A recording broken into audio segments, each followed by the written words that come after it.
સંસ્કારી નગરી વડોદરામાં મહાનગરપાલિકા ચૂંટણીને લઈને રાજકીય ગરમાવો વધી રહ્યો છે। શહેરના વોર્ડ નંબર 15ના કોંગ્રેસના ઉમેદવાર આશિષ જોશીના પુત્ર પર ભાજપના કાર્યકર્તાઓ દ્વારા હુમલો કરાયો હોવાના આક્ષેપો સામે આવ્યા છે।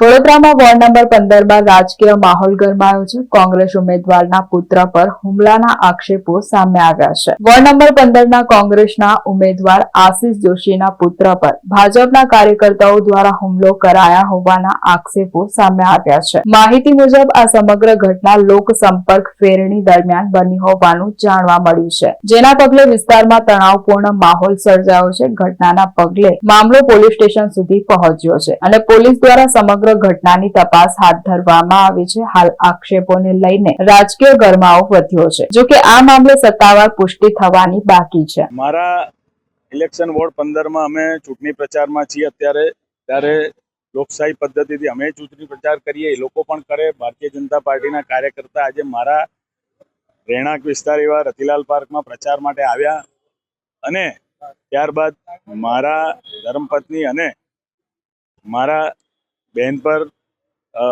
ભદ્ર ભાષામાંનો પ્રયોગ કર્યો અને ત્યારબાદ સમજાવવા જતાં મારા દીકરા પર એ લોકોએ હુમલો કર્યો છે। આ ઘટના એવી છે કે ચલાવી ના લેવાય।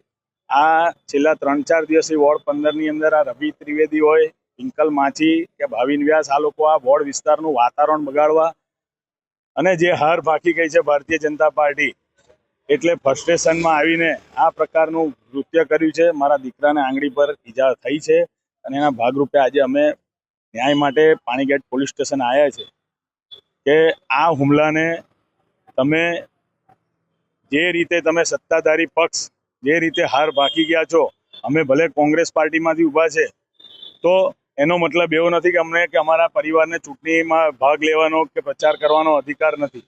આપને પણ પ્રચાર કરવાનો અધિકાર છે, અમને પણ છે, પણ આ રીતે બીભત્સ ગાળો બોલવી, હુમલા કરવા એ વ્યાજબી નથી અને જેના કારણે અમે આજે પાણીગેટ પોલીસ સ્ટેશનને ફરિયાદ નોંધાવી છે કે આ ત્રણેય હુમલાખોરો જે છે એને તાત્કાલિક ધરપકડ કરે અને કાયદેસરની કાર્યવાહી કરે।